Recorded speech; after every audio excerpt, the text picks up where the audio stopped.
Buenas tardes.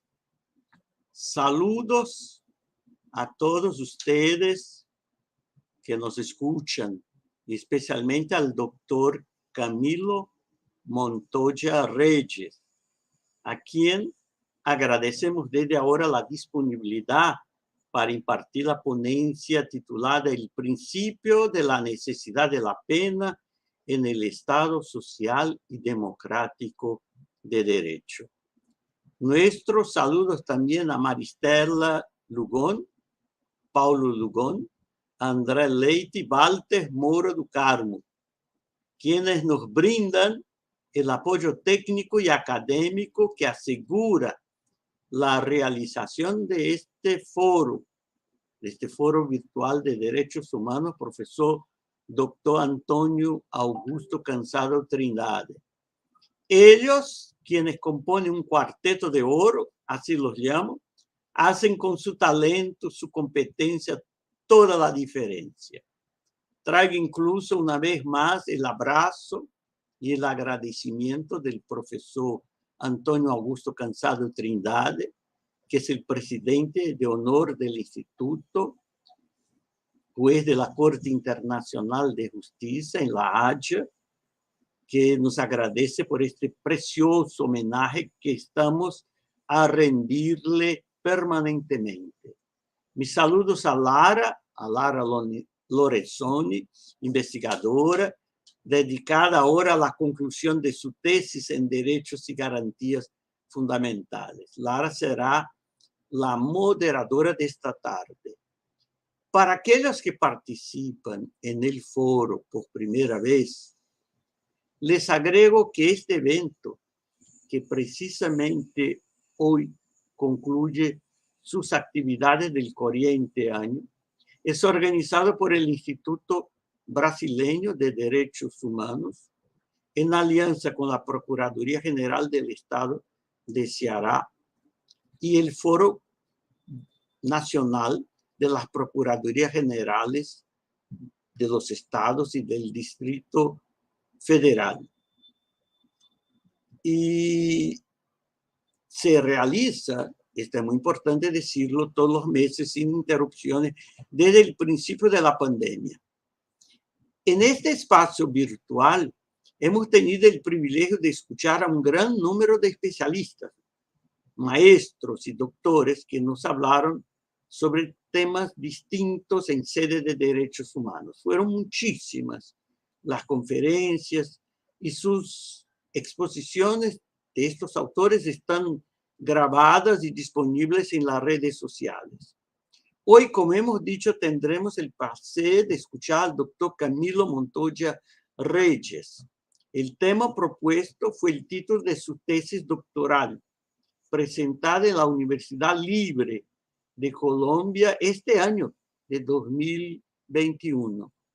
Les digo con mucho orgullo que participé el 10 de febrero de este año en la calidad de jurado en el Tribunal de Sustentación de su tesis doctoral, cuando entonces se otorgó a Camilo la máxima distinción, summa cum laude, por, pongo entre comillas, renovar la dogmática jurídica penal y hacer un importante llamado a la Academia Jurídica Colombiana y Latinoamericana a repensar la pena y la dignidad, poniéndole de presente al derecho el drama de lo humano y las oportunidades que tiene de dialogar con la academia. En mi intervención, dije entonces que me encantó su tesis y en ella pude ver muchísimos puntos positivos, a saber, la excelencia del tema, de la propuesta de la necesidad de la pena, comprendiéndose como necesaria la pena que favorece el crecimiento del penado, el destaque dado por Camilo a la individualización de la pena, la exposición clara de su objeto, la metodología empleada, el diálogo epistemológico, el análisis de la pena nominal y la pena real, la buena distribución de los capítulos y la excelente bibliografía. di como jurado particular énfasis a sus extraordinarios aportes y las excelentes conclusiones. Estoy seguro de que al reproducir el tema de sus tesis doctoral hoy por la tarde, el doctor Camilo Montoya Reyes logrará brindarnos una preciosísima conferencia. Reitero mi agradecimiento en nombre de todos los que toman parte en la organización de este foro y transmito de inmediato la palabra a Lara, a quien corresponderá presentar formalmente al conferencista y fungir, repito, como moderadora. Pido a Paulo Lugón o a Maristela o a André Leite que haga la conclusión de la presente mesa, invitando a todos los participantes a seguir acompañándonos el año venidero, porque este foro sigue ocurriendo el próximo año de 2022. Feliz año nuevo a todos y todas. Con la palabra, Lara. Buenas tardes a todos y todas. Como o professor César ha dicho, me llamo Lara, soy abogada penalista en Brasil, brasileña, y actualmente estudiante de doctorado en Derecho. E hoje nós vamos a ouvir a conferência do professor Camilo Montoya Reis, que é também advogado, especialista em ciências penais e criminológicas e doutor honoris causa da Universidade Cervantes de México. Então, agora vamos a escuchá-lo em sua conferência que tiene por título El principio de necesidad de la pena en el Estado social y democrático de derecho. Profesor Camilo, tiene la palabra. Doctora Lara, muchísimas gracias a usted y al doctor César Barros, a todos los directivos del Instituto Brasileño de Derechos Humanos por concederme en el espacio para participar e invitarme a participar en este foro virtual de los derechos humanos que el Instituto Brasileño de Derechos Humanos realiza mensualmente como una forma de aportar a la academia, a la dogmática de los derechos humanos y en este caso con la charla de este servidor esta tarde a la dogmática de la necesidad de la pena. Le agradezco mucho, me siento muy orgulloso y muy honrado de que me haya invitado precisamente uno de los jurados internacionales que examinó mi tesis doctoral presentado en la Universidad Libre. Fui becario de la Universidad Libre de Colombia, universidad que acostumbra como una buena práctica concederle becas a sus docentes. Y efectivamente se elaboró esa tesis doctoral sobre el principio de necesidad de la pena en el Estado social y democrático de derecho. Como dice el profesor César Barros, es básicamente trasladar la pregunta al ámbito de la posibilidad de humanizar la pena. Creo que debemos comenzar con esa pregunta, si es posible en América Latina y en el caso nuestro, en el contexto colombiano, lograr la humanización de la pena. ¿Qué respuesta podrá dársele a esa pregunta? Y la siguiente pregunta que trataremos de responder es ¿en qué consiste el principio de necesidad de la pena?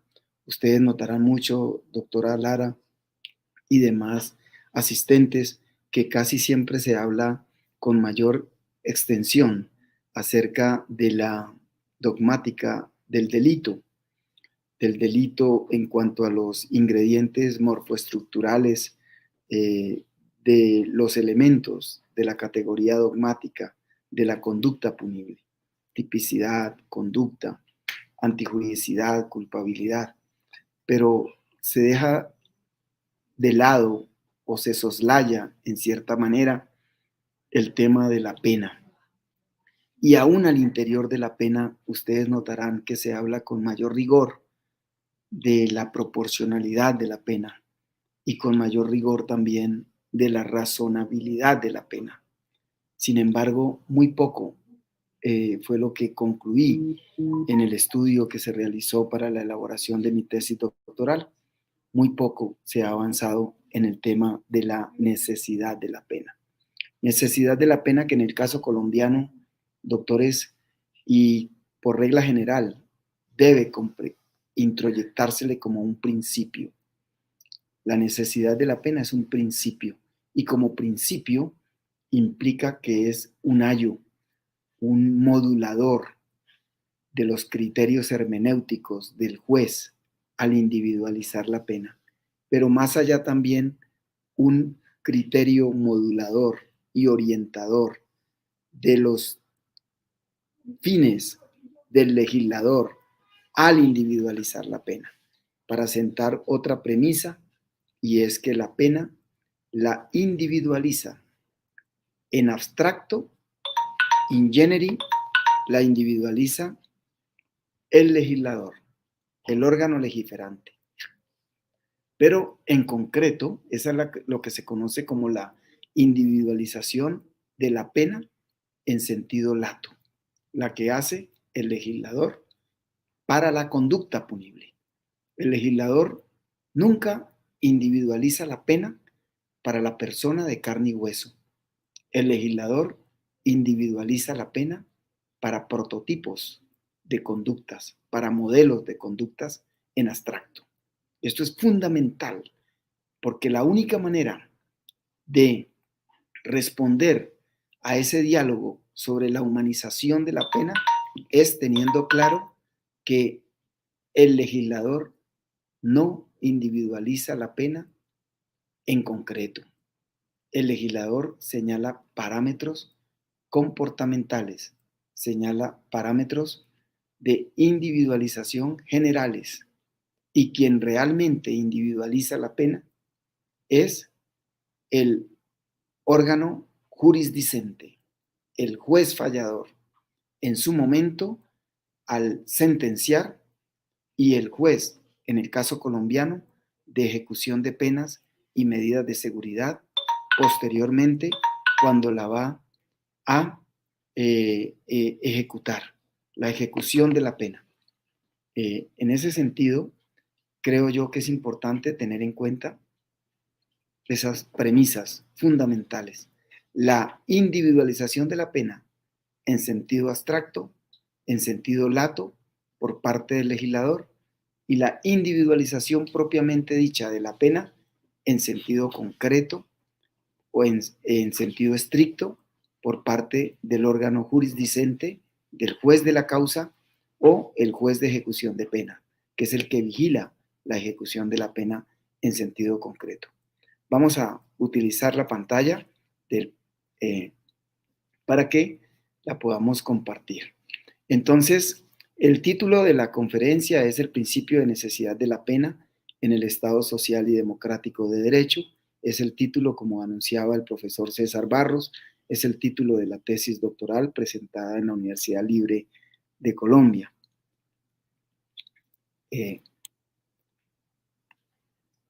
La pregunta que nos habíamos formulado, ¿es posible humanizar la pena? Y esa pregunta va acompañada de otra fundamental, doctores, y es, ¿la pena siempre es necesaria? Obvio que la respuesta es negativa, no siempre es necesaria la pena. Sin embargo, doctores, responder ese interrogante implica romper muchos paradigmas, sobre todo en la mente del legislador y en la mente del fallador. ¿Por qué en la mente del legislador? Porque por el expansionismo penal, por la política criminal expansionista y que hace cada vez el derecho penal más intenso y más extenso, se cree que la mejor manera de responder a la conducta delictiva es fijándole una pena, una consecuencia negativa, como es la pena. Y en la mentalidad de los jueces, Implica también romper paradigmas. El paradigma según el cual lo mencionó en su momento desde la década de los 60 y en los 70 el profesor Klaus Roxin, cuando decía que no siempre que se evidencie la comisión de una conducta típica, antijurídica y culpable, es decir, que no siempre que se evidencie la comisión de una conducta delictiva, necesariamente tendrá que imponerse una pena. Se crea una categoría intermedia, además de la verificación de la conducta, además del carácter típico de la misma, además del carácter antijurídico o lesivo de esta sin justa causa, y además de la culpabilidad o juicio de reprochabilidad de la conducta, se crea una categoría cuál es la necesidad de la pena. Es decir, todo juez, al condenar, tiene que necesariamente preguntarse si la pena es necesaria. Necesaria para imponerla, necesaria para ejecutarla y necesaria frente a la duración de la misma, es decir, la individualización propiamente dicha en sentido cuantitativo, en términos de duración, y en sentido cualitativo, en términos de modalidades de ejecución. Una forma menos gravosa de ejecución, como sería la prisión domiciliaria, o una forma que implicaría sustituir la ejecución, como serían los subrogados penales. En el caso de Colombia, tendríamos la condena de ejecución condicional, hoy denominada suspensión condicional de la ejecución de la pena, y la libertad condicional.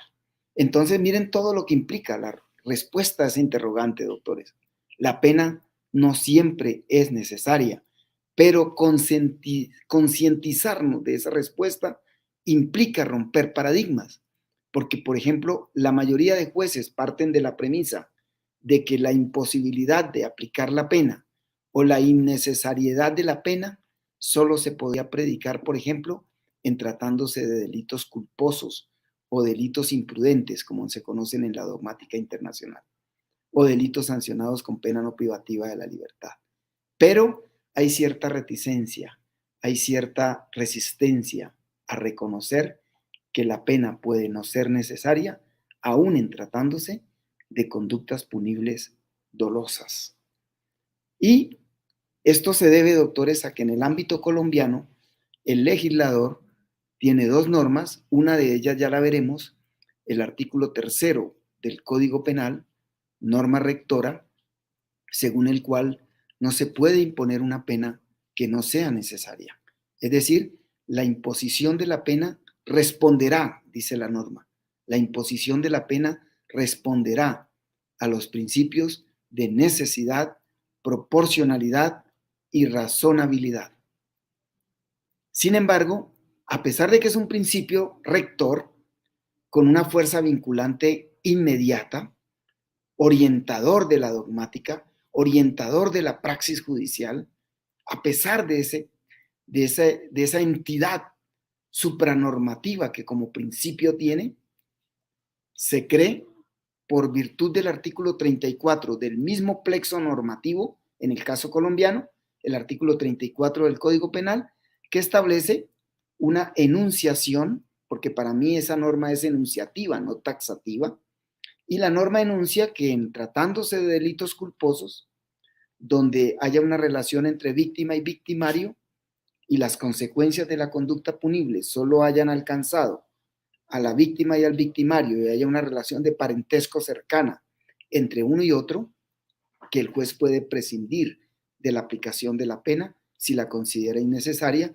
habida consideración del dolor que ocasiona la comisión de la conducta. Hipótesis, por ejemplo, del padre quedando reversa en su garaje a su camioneta, moviéndose la camioneta en reversa, el niño de 5 años jugando con el papá, se esconde detrás de la camioneta, el padre no lo ve y lo arrolla con la camioneta o lo lesiona con la camioneta y puede el niño hasta morir.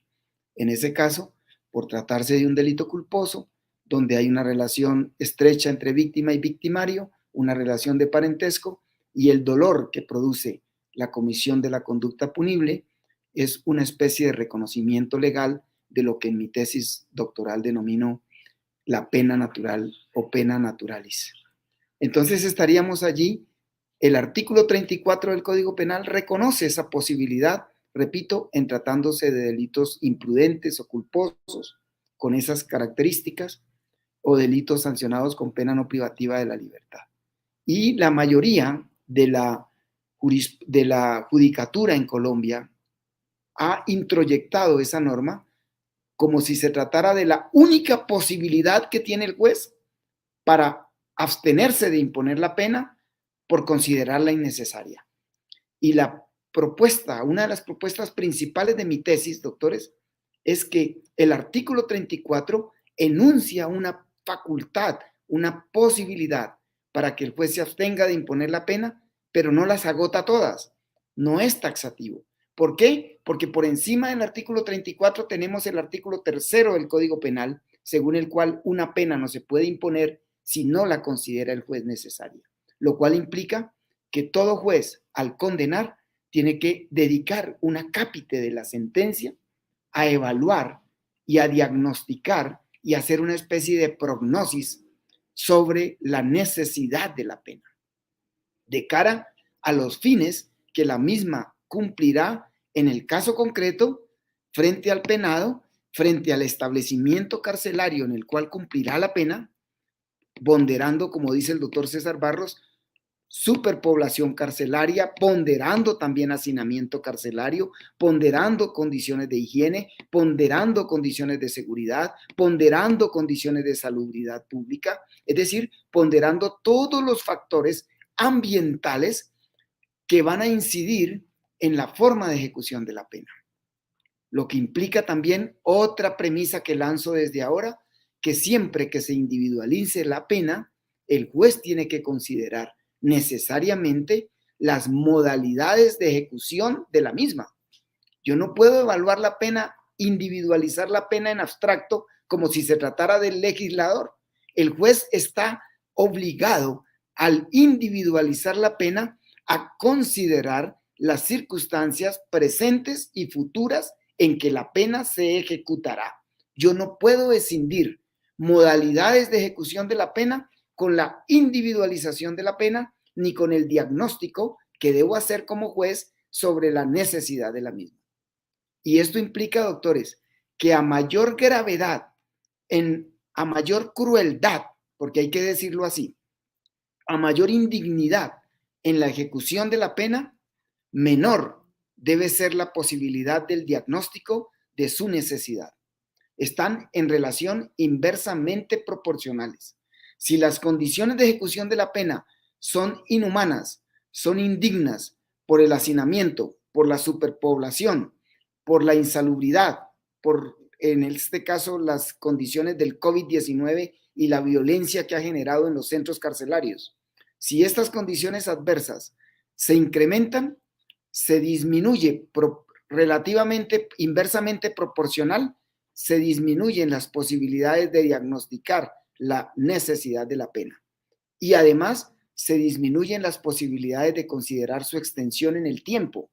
Es decir, se limita en el tiempo la necesidad de la pena en unas condiciones adversas como las que ha reconocido la Corte Interamericana de Derechos Humanos y en el caso colombiano, nuestra Corte Constitucional en no una, sino en 3 sentencias donde la Corte Constitucional ha declarado el estado de cosas inconstitucional frente a las condiciones de superpoblación, pero también, sobre todo, de hacinamiento carcelario. Bien. La segunda pregunta, doctores, que vemos en el recuadro es si la necesidad de la pena como principio lo debemos entender como una categoría dogmática del delito o lo debemos introyectar como una categoría dogmática de la pena. Yo creo que debe ser una categoría dogmática de la pena en cuanto a que como principio rector debe necesariamente orientar la imposición de la misma. No se puede imponer una pena innecesaria y toda pena ejecutada en condiciones indignas es innecesaria ipso iuri. Es decir, yo pregono una innecesariedad de pleno derecho de toda pena ejecutada en condiciones indignas. Y esto abarca a toda América Latina, doctores, porque nosotros sabemos muy bien que las condiciones en que la pena se ejecuta por la superpoblación, por el hacinamiento, por la inseguridad, por las condiciones de higiene precarias, por las condiciones de seguridad, por el atentado constante que representa la amenaza de la ejecución de la pena para la vida del penado, para la seguridad del penado y por el sufrimiento que la misma implica, y sobre todo esto incrementado por la pandemia y los estragos del virus COVID-19, implica necesariamente la reconsideración, el repensar la necesidad de la pena como categoría dogmática.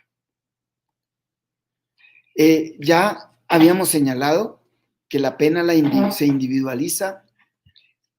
Yo no hablo, doctores, en Colombia se ha acostumbrado, y en algunos países de América Latina, a hablar del proceso dosimétrico de la pena, la dosimetría de la pena.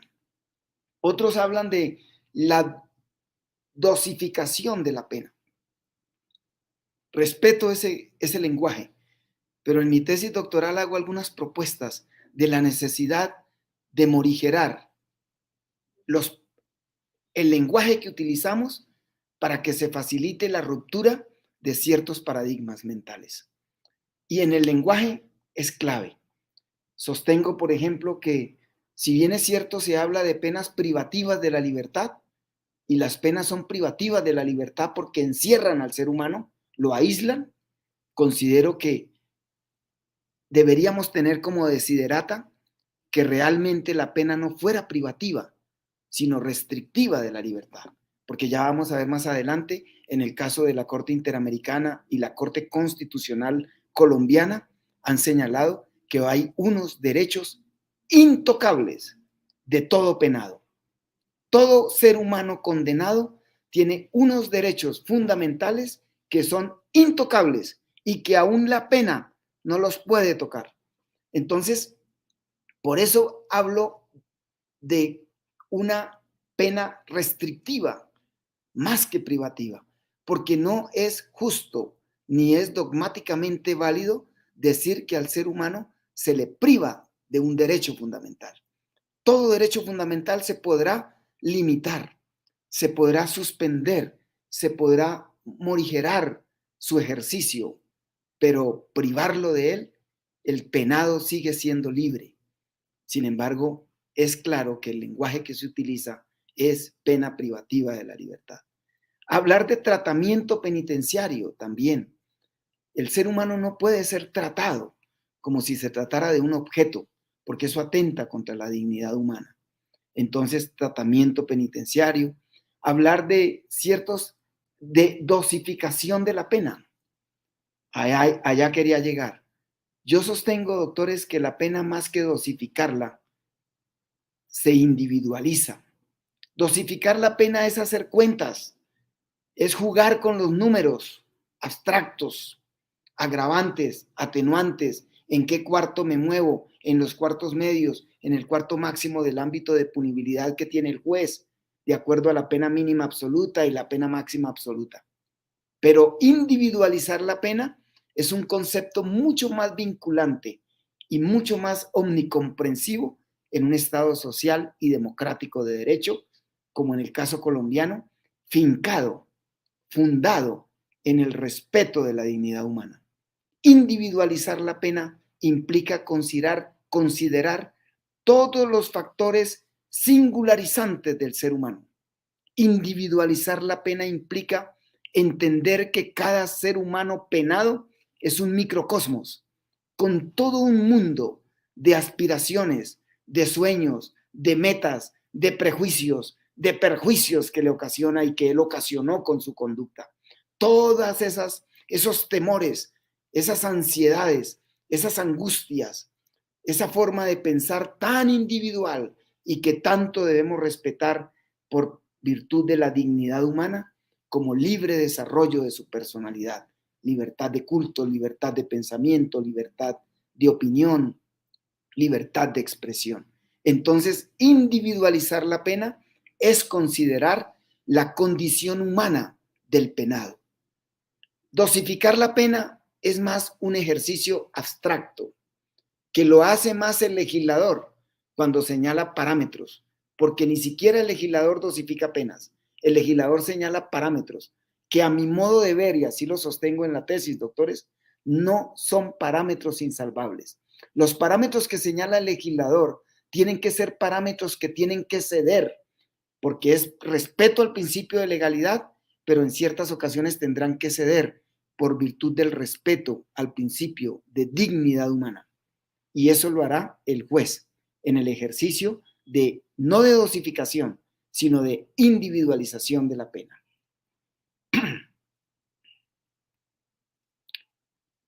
La necesidad de la pena social y democrático de derecho fincado en el respeto de la dignidad del ser humano, antes que vindicar la conducta delictiva, antes que retribuir a la conducta delictiva, la necesidad de la pena se tiene que mover en tres aristas, doctores. Tres aristas que están en continua interacción. Una de ellas, la prevención del delito. Es la finalidad de la pena. Prevenir el delito, tanto en términos generales, frente a la colectividad para que no delinca, prevención general positiva y negativa, la pena como amenaza, prevención general positiva, la pena como seducción de la colectividad, y una prevención especial positiva en la medida en que crezca el ser humano como penado, y una prevención especial negativa, quiérase o no, la pena inocuiza, la pena neutraliza al delincuente en la medida en que lo encierro y lo imposibilito para delinquir, aunque lo imposibilito entre comillas, porque se ha comprobado que también se cometen delitos al interior de los establecimientos carcelarios. Entonces, una arista es la prevención del delito, otra arista lo es el crecimiento del penado como ser humano, y otra, la reparación del daño, porque tiene que necesariamente, en el ámbito de la justicia restaurativa, considerarse la posibilidad de reparar el daño como una forma de hacer operante el principio universal de restablecimiento del derecho. Entonces, doctores, se enlazan estos tres conceptos. ¿Debe primar la prevención del delito o debe primar el crecimiento del ser humano como penado, o debe primar la reparación del daño? Yo creo que la finalidad debe ser el crecimiento del ser humano, del condenado como ser humano, porque en la medida en que yo haga que el ser humano tratado intramuralmente crezca como ser humano, voy a prevenir el delito. Pero si pongo como eje principal la prevención del delito, soslayo el crecimiento del ser humano, del penado como ser humano, y a la vez la misma reparación del daño, porque la justicia restaurativa se va a mutar en una justicia meramente retributiva. Regularmente se dice, doctores, que se debe imponer la pena porque es un tema de interés general, que pues por interés particular implica considerar el crecimiento del penado como ser humano. Pero ¿dónde dejamos el interés general? Algunos arguyen de esa manera. Hay que recordar, doctores, que en gran escala, cuando nosotros protegemos al individuo, cuando nosotros respetamos la dignidad humana como fundamento de los derechos humanos, estamos posibilitando el interés general. Es decir, el límite del interés general es la garantía de la dignidad humana. Importantísimo que tengamos eso en cuenta. El respeto de la dignidad humana enerva todo fin pedagógico y todo fin moralizante de la pena. La pena en un Estado social y democrático de derecho no puede tener fines moralizantes ni fines pedagógicos. Yo no puedo pretender cambiar la manera de ser del penado, porque estaría aplicando en el ámbito punitivo un derecho penal de autor. Yo no puedo cambiar la forma de pensar ni la forma de ser del condenado. Se la tengo que respetar. Presento un abanico de posibilidades en las modalidades de su ejecución para que él opte por algunas de ellas, que es deber del Estado presentarlas para que redima pena, para que rebaje pena, para que se eduque o se reeduque, para que se resocialice. Pero en sí, cambiarlo al penado, no debo pensar en ese fin moralizante de la pena y menos ese fin pedagógico de la pena. Si realmente nosotros reconocemos la primacía de la dignidad humana, entonces la principal finalidad de la pena habría que repensarla y viene a ser la reinserción social del condenado, es decir, su crecimiento como ser humano, su reeducación y obviamente restablecer la armonía social y reparar el derecho quebrantado en la medida de lo posible, restablecer el daño ocasionado con el delito.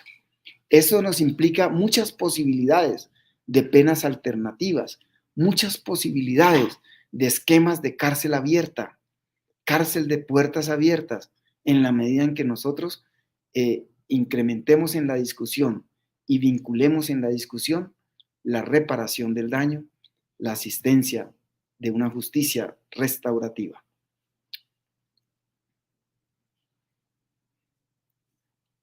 Aquí hago énfasis una vez más en la siguiente diapositiva, en ese objetivo de la pena en un Estado social y democrático del derecho, el crecimiento como ser humano del penado. Yo creo que ese es el resumen de mi tesis, para de esta forma prevenir la comisión del delito. No es la prevención del delito como fin de la pena, porque no hay forma de saber cuántos delitos se evitaron cuando se ejecutó una pena.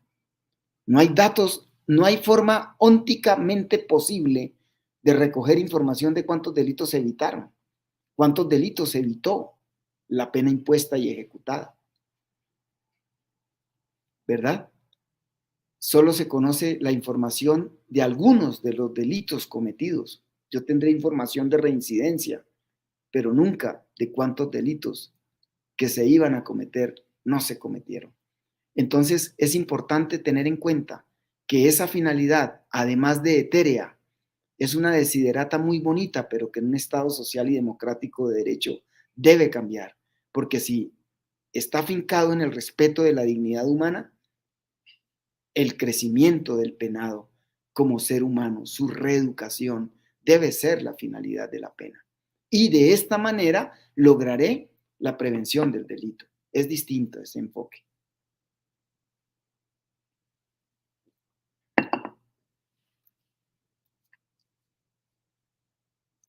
Hablo también aquí de lo que la mayoría de autores, tanto a nivel de Europa y de América Latina, muchos reconocen que por ejemplo, en Europa tenemos en España a Iñaki Rivera, el profesor Iñaki Rivera Vieiras, quien afirma que en última lo que estamos logrando con el encierro del penado es su inocuización, la neutralización del delincuente, que es la mera prevención general, especial, negativa. En últimas es lo que estamos logrando, si es lograr algo eso. Inocuizar al delincuente en la medida a través del encierro, a través de su exclusión, a través de su marginación. Pero ya veremos las consecuencias que esto implica y cómo esto repercute negativamente en la concepción de un Estado como social y democrático de derecho. Si la pena debe depender del respeto a la dignidad humana, la ejecución de la misma no puede desconocer la dignidad humana. Recordemos algunas propuestas que en su momento hizo, por ejemplo, un autor español como el profesor, un autor chileno asilado en España, hoy fallecido, en paz descanse, el profesor Juan Bustos Ramírez, quien casi siempre escribía con Ormazábal Malaré, Hernán Ormazábal Malaré. Ellos afirmaban de que la pena, la dignidad humana básicamente es una concepción como principio bifronte, tiene dos sustentos principales o dos subprincipios. Uno de ellos es el respeto a la autonomía ética del ser humano. El ser humano es intocable desde el punto de vista de su autonomía ética. Él es autónomo en la selección de sus pensamientos, los principios que regirán su vida, sus valores, sus preferencias, sus orientaciones sexuales. En todo eso el ser humano es intocable. Y el otro subprincipio de la dignidad humana es el de la indemnidad personal. Indemne es lo que no sufre daño. Entonces la indemnidad personal implica que la pena no puede dañar al ser humano. Y esto nos traduce un interrogante fundamentalísimo. ¿Cuál es? Que la pena no siempre tiene efecto resocializador, si es que lo tiene. Efecto resocializador entre comillas. Pero lo que sí se reconoce es el efecto desocializador de la pena. Entonces, como la pena causa daño, atentaríamos contra la dignidad humana, concretamente contra el principio de indemnidad personal. Ningún tratamiento oficial por parte del Estado, incluida la pena, puede dañar al hombre. No lo puede degradar, no lo puede deshumanizar, bien sea para cosificarlo o reificarlo, o bien sea para animalizarlo. Entonces, esa instrumentalización del ser humano es una forma de trato cruel, inhumano o degradante. Y por eso está proscrito todo trato de esa clase. Entonces, por virtud de la indemnidad del ser humano, una pena indigna, por ejemplo, por problemas de hacinamiento, de higiene, de salubridad, de seguridad, si respetáramos la dignidad humana en el subprincipio de indemnidad personal, esa pena no podría considerarse necesaria. Porque, repito, toda pena indigna es ipso iuri innecesaria. Y por virtud del principio de autonomía ética del ser humano, otro subprincipio de la dignidad humana, toda pena que desconozca la autonomía ética del ser humano, que trate de cambiar su forma de ser o su forma de pensar, toda pena que tenga fines moralizantes, toda pena que tenga fines pedagógicos, es una pena indigna y es una pena innecesaria. Ahí está esa primera conclusión, doctores. Toda pena ejecutada en condiciones indignas debe considerarse innecesaria. Pero el juez no se hace esa pregunta, doctores.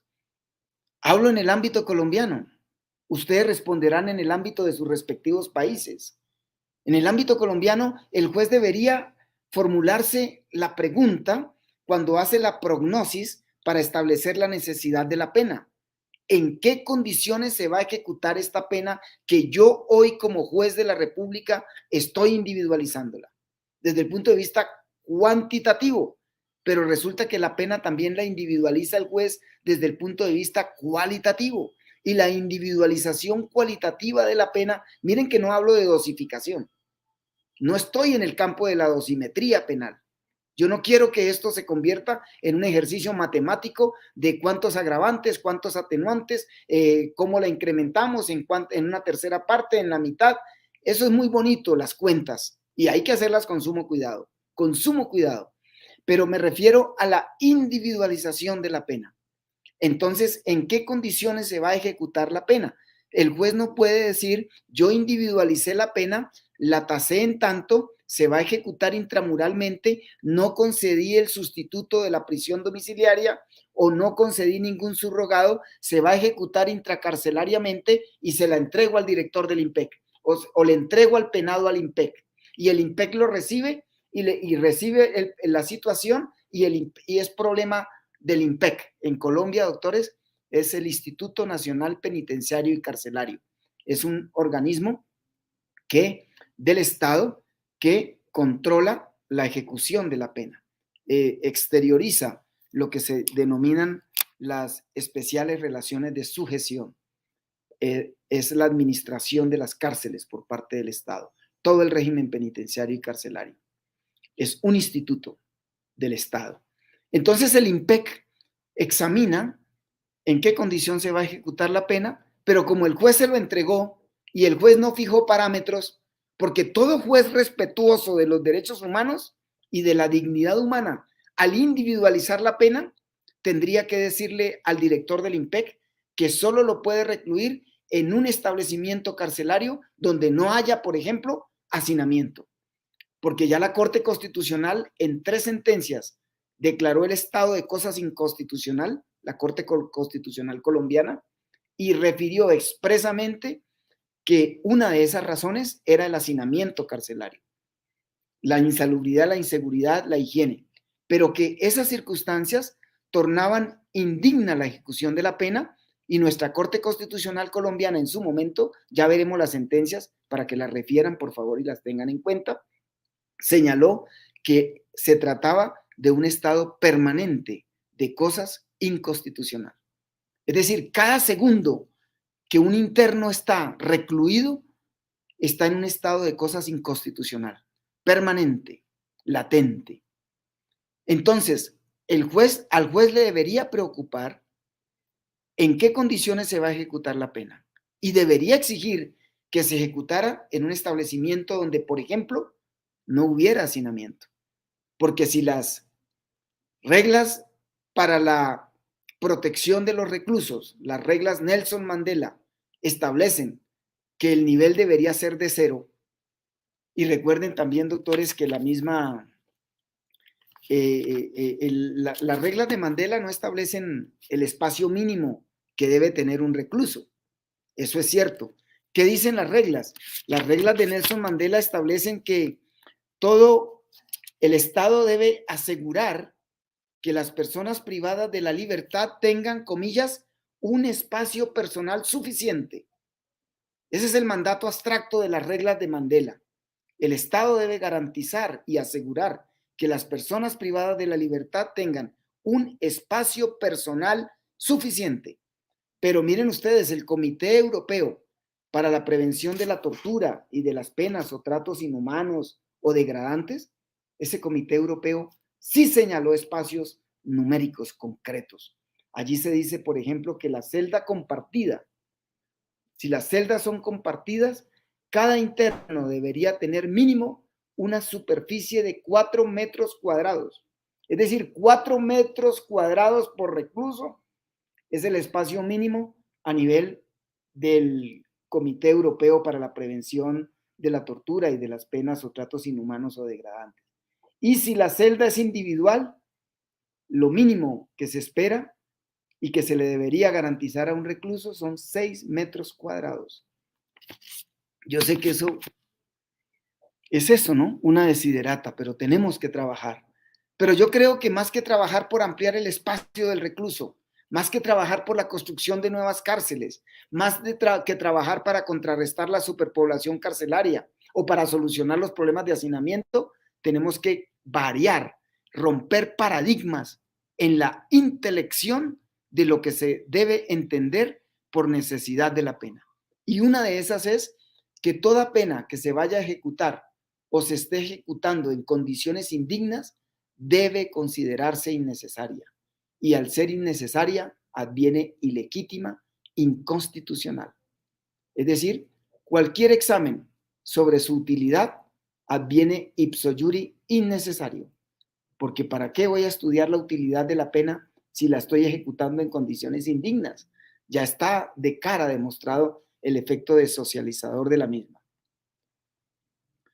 La legislación colombiana, doctores, la norma que les citaba, es el artículo 4 del Código Penal del año 2000, en el caso de Colombia, como ilustración para la dogmática internacional.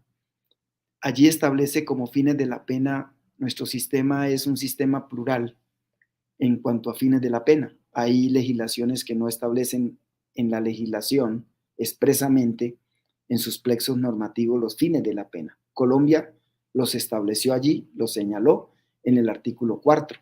Establece que como fines de la pena la prevención general, la retribución justa, la prevención especial, la reinserción social del condenado y la protección del condenado. 5 fines normativamente establecidos. ¿Cuáles se alcanzan? ¿Conviene que Colombia haya fijado esos fines expresamente en un código? Yo creo que bastaba con el respeto de la dignidad humana y pena ejecutada en condiciones indignas es innecesaria. Aparte de eso, también se dice que la prevención especial y la reinserción social operan en el momento en que se esté ejecutando la pena. Es decir, doctores, que la prevención especial es del resorte del juez fallador y del juez de ejecución de penas, no del legislador.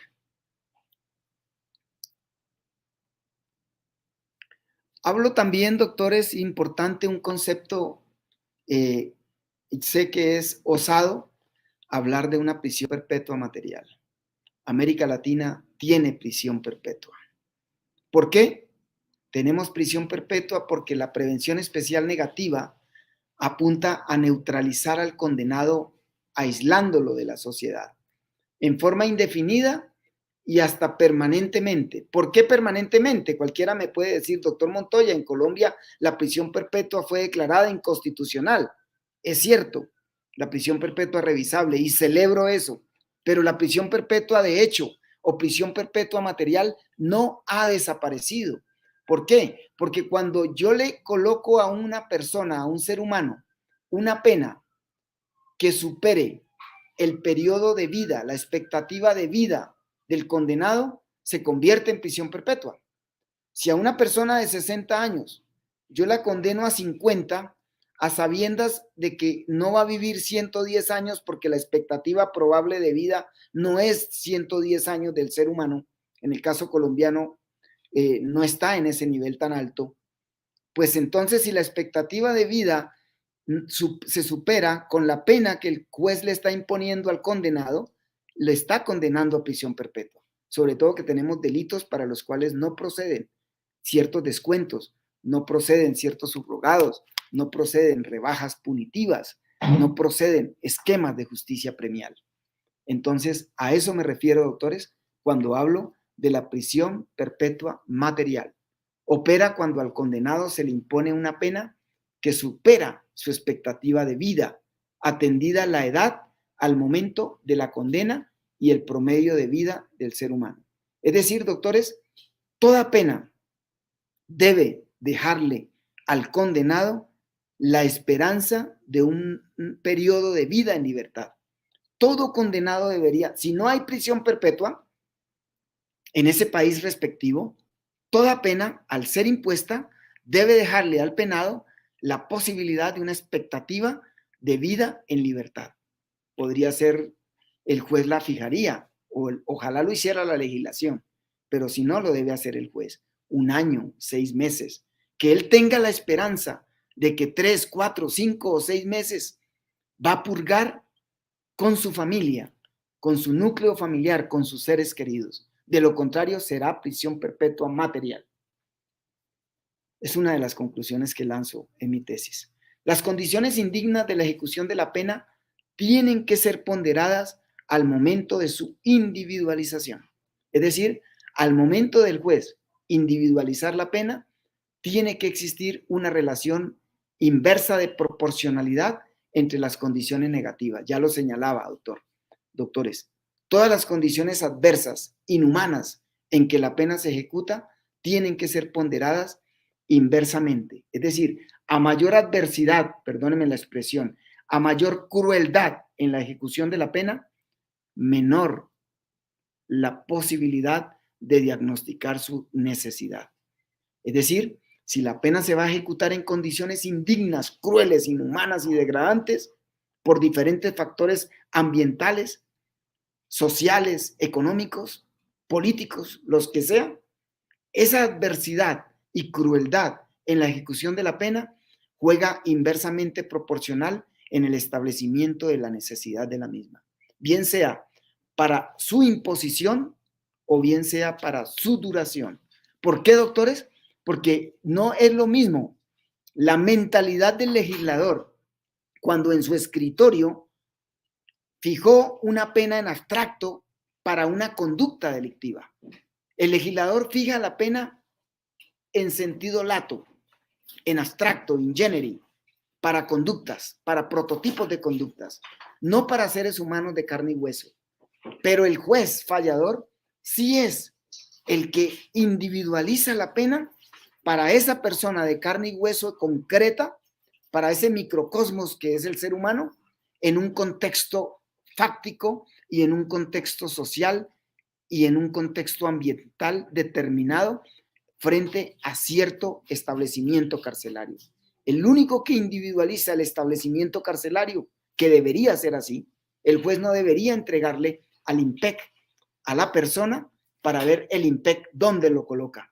Y si lo hace así, el IMPEC no podría recluirlo en un sitio donde exista hacinamiento o condiciones de ejecución indigna de la pena. Yo sé que esto es muy optimista, mi propuesta, pero tenemos que apuntarle a la luna para hacer blanco en el águila, porque si le apunto al águila, de pronto haré blanco en una roca. Y aquí tenemos que ser optimistas, doctores. Y esto es lo que hace precisamente lo que se quiere con estos foros virtuales, lo que quiere el Instituto Brasilero de Derechos Humanos. Eso es lo que creo yo, repensar, en el caso de esta propuesta mía, la necesidad de la pena, doctores. Entonces, se tiene que considerar que los días o los años en que piensa el legislador son años establecidos en abstracto, sentado en un escritorio. Y los años reales que va a ejecutar, que va a cumplir el penado, son años distintos a lo que se conoce la pena real. Esa es la pena real, muy distinto a la pena nominal. Yo digo que es necesario diferenciar entre la pena nominal en términos, por ejemplo, de duración. La pena nominal en abstracto, 15 años, 20 años, 30 años de prisión, y la pena real, ejecutada en concreto en X o Y establecimiento carcelario, en tales circunstancias, cuál es el promedio, cuál es el índice de hacinamiento, cuál es la superpoblación, cuáles son las condiciones de higiene, en qué circunstancias se va a ejecutar la pena. Y si esas circunstancias son adversas, entonces yo tengo que establecer parámetros de diferenciación, porque yo tengo que discriminar positivamente, y respetaría el principio de igualdad y la dignidad humana un juez que diga que la pena, por ejemplo, de 30 años que en abstracto fijó el legislador, lleva 15 años, por ejemplo, ejecutándose en estas condiciones de indignas, o esos 15 años van a representar 2 días efectivos de pena. Cada día de pena real van a representar 2 días de pena nominal. O cada día de pena real, dependiendo de la crueldad de la ejecución, hay que establecer niveles de crueldad en la ejecución de la pena. Yo sé que duele decir eso, pero doctor Montoya, ¿usted cómo propone medir la crueldad? De la misma manera que se miden los niveles de hacinamiento carcelario, de la misma manera que se miden la inseguridad en un penal, con datos estadísticos. Entonces, propongo, doctores, que el juez no puede desprenderse de esa ponderación y de esa valoración, de esa diferenciación entre pena real y pena nominal. No puede equivaler un día de pena real ejecutada en nuestras cárceles latinoamericanas a un día de pena nominal fijada en abstracto por el legislador.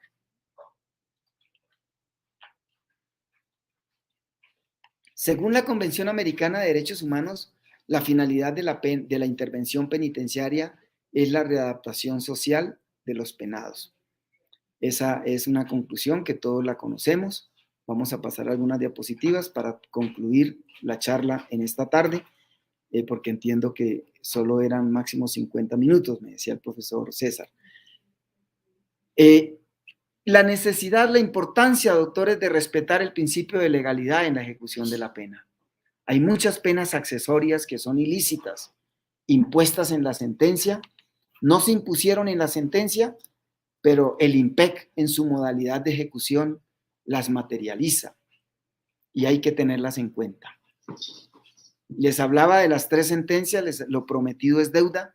Las 3 sentencias de la Corte Constitucional en la cual nuestra Corte describe el estado de cosas inconstitucional en los centros carcelarios colombianos es la T-153 del 98, la T-388 del 2013 y la T-762 del 2015. Allí declaró la Corte Constitucional el estado de cosas inconstitucional en los centros carcelarios del país. Cada segundo, cada minuto, se están vulnerando los derechos fundamentales de los internos. Hay unos derechos intocables de los internos, doctores, y es necesario tener en cuenta. Por eso yo hablaba de la morigeración del lenguaje. No acudir a eufemismos para disfrazar la crueldad de la pena, sino más como una manera de nosotros reconocer la violencia que ya va íncita en la ejecución de la pena, con el uso de nuestro mismo lenguaje.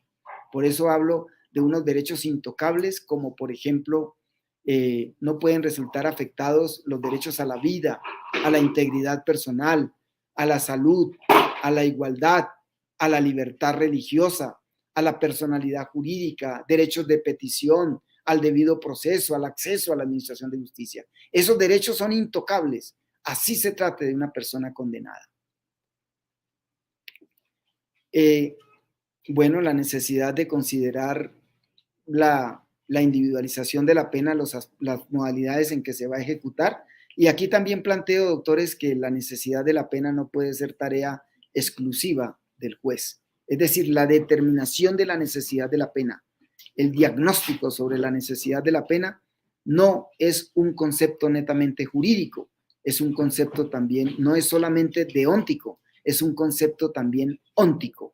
Y ello implica que se establezca un equipo interdisciplinario. En el caso de Colombia, el artículo 447 de nuestro Código de Procedimiento Penal regula una audiencia que se denomina la audiencia de individualización de la pena.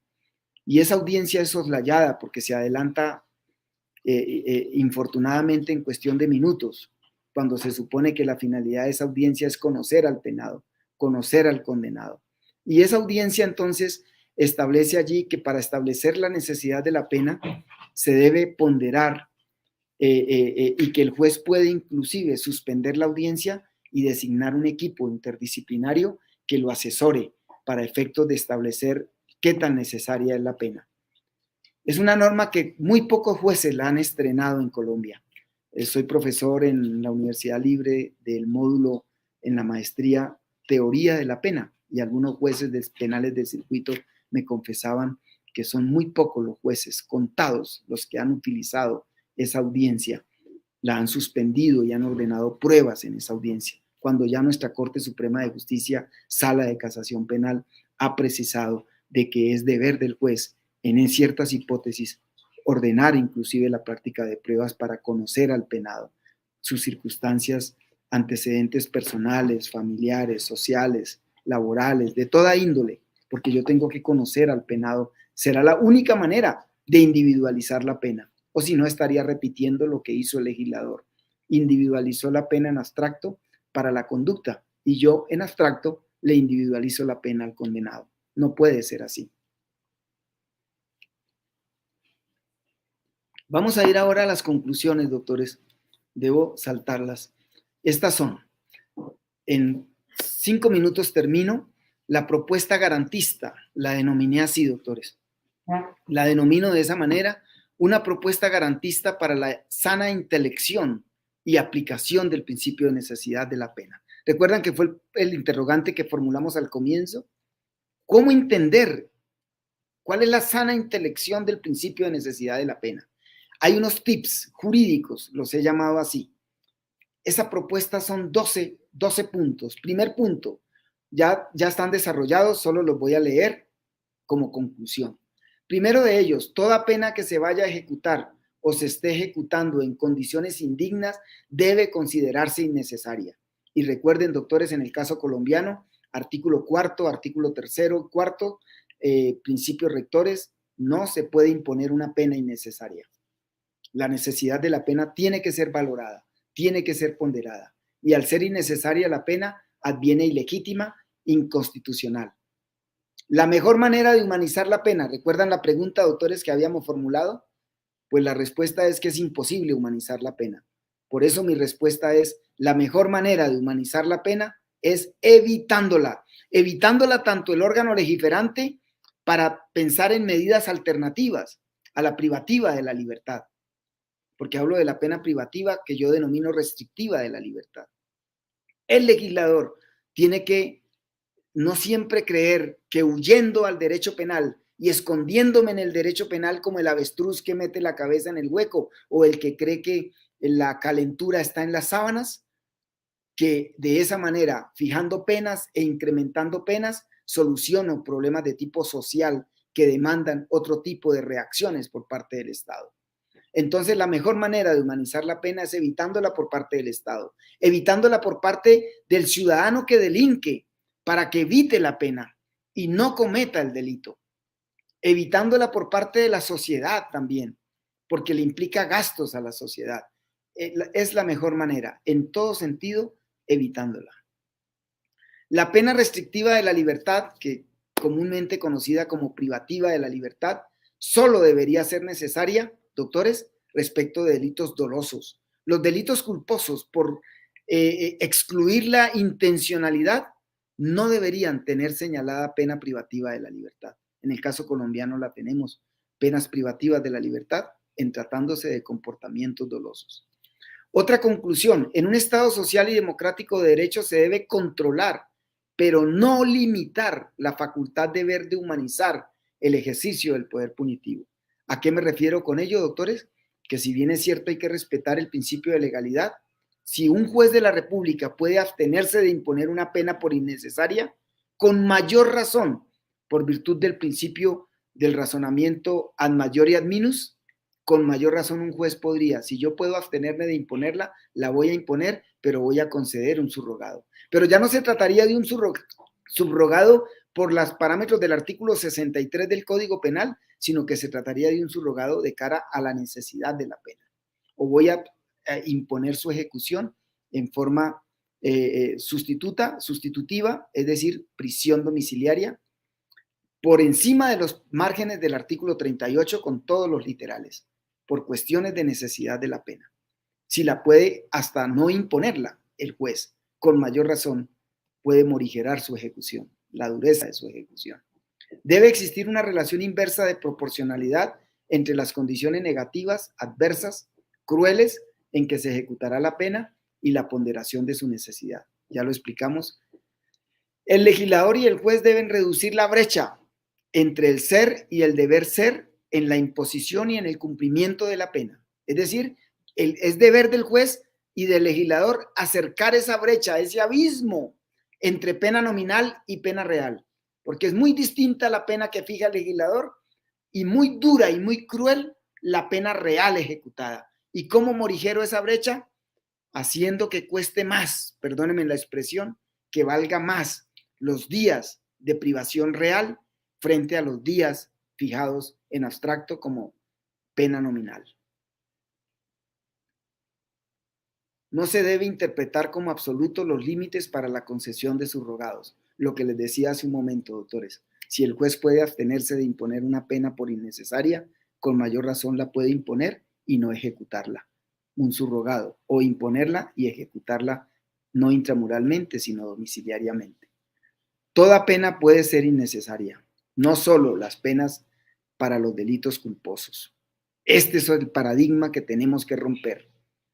Es necesario que la judicatura entienda que toda pena, así sea una pena privativa de la libertad, fijada para un delito doloso, podría ser innecesaria. Hay muchas hipótesis de pena natural. Yo las traigo en la tesis, el tiempo no lo permite, solo menciono alguno. Una persona colocando un explosivo puede en un momento dado que el artefacto explote y él se lesione y quede ciego, pierda sus extremidades superiores y quede paralítico de por vida, por ejemplo. En esos casos, ahí tendríamos que reconocer la pena natural, porque sería cruel una pena impuesta en esas condiciones. Si se considera innecesaria, el juez fallador puede imponer una pena inferior al mínimo señalado en la ley.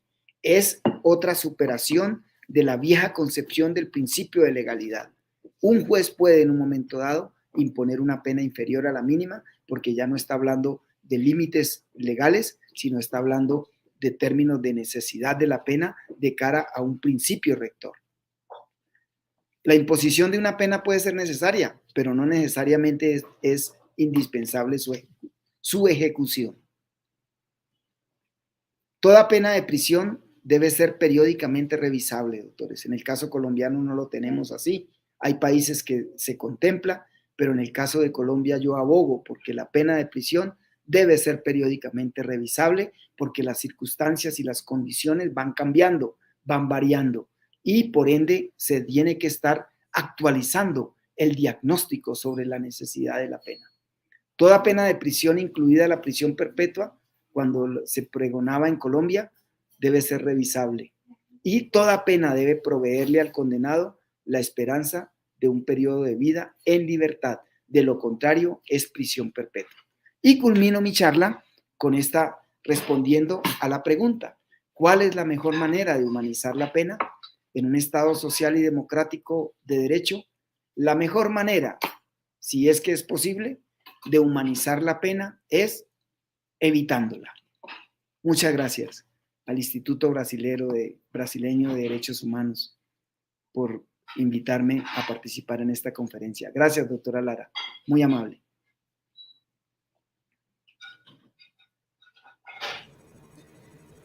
Professor Camilo Montoya Reyes, muchas gracias por su conferencia muy ilustrativa. Estou de acordo com a maior parte de lo que o professor ha hablado agora. É um honor poder escuchar de hoje sobre esse tema. Estive aqui escutando atentamente e, de hecho, me parece que os penalistas estão muito ocupados com a conduta delitiva e não se ocupam muito da pena, sobretudo da pena em concreto. A execução da sentença, então, é um agujero negro, aún pior.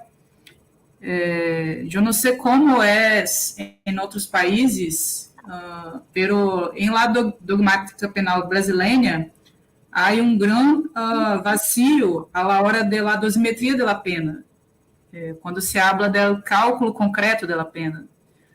E derramos sua atribuição muito à discrição de cada juez.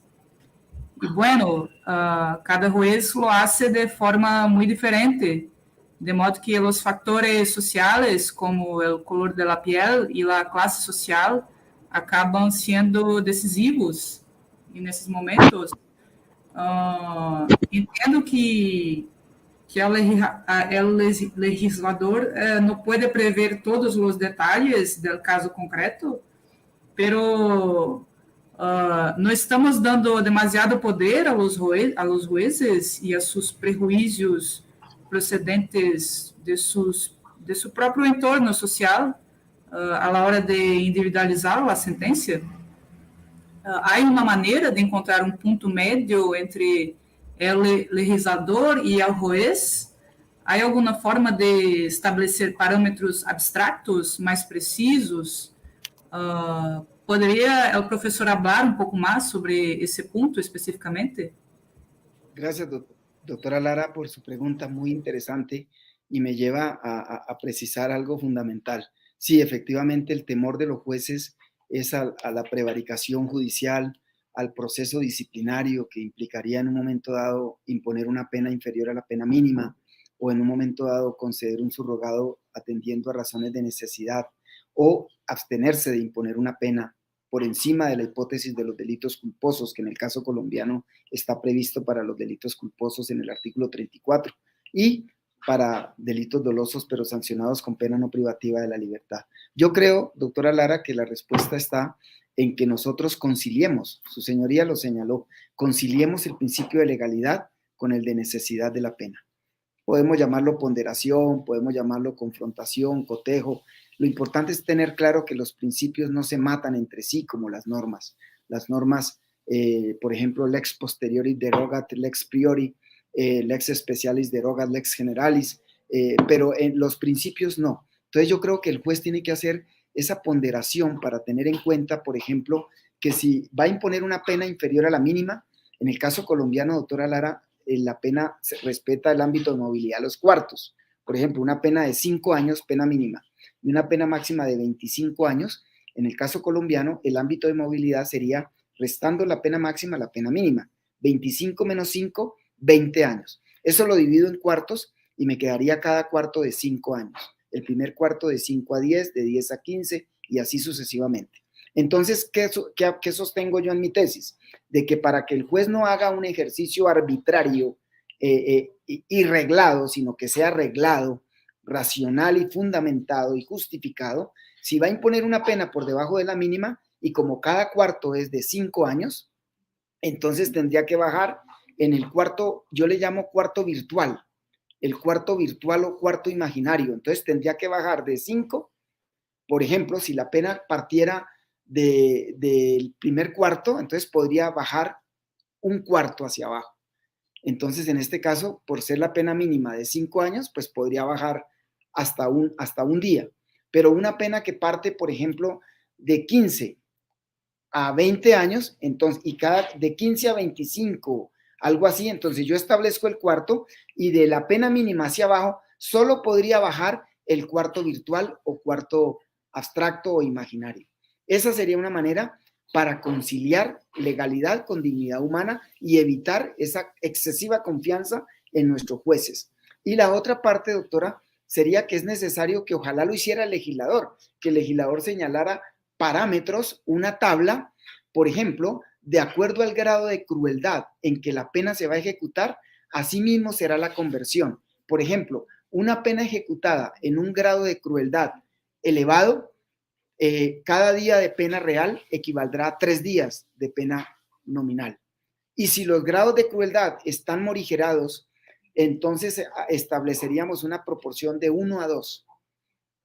Lo importante, creo yo, doctora Lara, es que el juez lo fundamente, que el juez lo motive, porque lo delicado es que se está soslayando, se está pretermitiendo ese examen que se tiene que hacer sobre la necesidad de la pena. Entonces, no se hace el examen y se cree que toda pena, por ejemplo, que supere los 4 años de prisión, se tiene que ejecutar. Es necesaria su ejecución. O que todo delito doloso, la pena es necesaria. Es romper ese paradigma. Gracias, doctora Lara. Perfeitamente. Haveria muito mais que comentar sobre isso. Creio que, todavia, há muito que discutir sobre esse tema, que é muito interessante. Pero por hoje já hemos aprendido muito e temos suficiente material para reflexionar por os próximos dias, e agradeço a invitação do Instituto de Direitos Humanos para estar aqui hoje. Creio que podemos cerrar os trabalhos. Muitas graças, professor Camilo, por sua disposição, sua excelente apresentação, que tanto nos ha enriquecido esta tarde. Muchas gracias a todos. Gracias, doctora Lara. Gracias, doctor César. No, yo sí agradezco en mi nombre personal y en nombre del Instituto Brasileño de Derechos Humanos. Yo fui jurado de tu tribunal de tesis, Camilo, y me encantó mucho. Y no por otra razón, yo propuse a los demás jurados que le fuera dado el título máximo de summa cum laude. Gracias, doctor. ¿No? César, gracias, doctor César. Me honra. Por tus ideas muy interesantes, muy ricas, ¿no? Y yo creo que debemos escucharte siempre, sobre todo en un continente como el nuestro, el continente latinoamericano, donde la gran mayoría de las prisiones es sobrepoblada, es hacinada y no ofrece, lamentablemente, la dignidad humana que se debe ofrecer a los que están en prisión. No solo los que están condenados, pero sino también para los que esperan durante meses, durante años, ¿no? Que se decida sobre su sentencia, ¿no? Es grande el número de personas en las cárceles latinoamericanas que están en espera del juicio, sin cualquier dignidad. De modo que tus ideas, ¿no? Nosotros las recibimos con respeto, con atención. Y te agradecemos mucho, permítame tutear, por esta brillante conferencia que brindaste a los participantes de este foro virtual de derechos humanos que lleva el nombre del profesor Antonio Augusto Cansado Trindade. Gracias, gracias a ti, gracias a Lara, y creo que debemos concluir, por lo tanto, esta mesa. Gracias, doctor César. Gracias, doctora Lara. Un saludo cordial a todos los miembros del Instituto Brasilero de Derechos Humanos. Muchas gracias.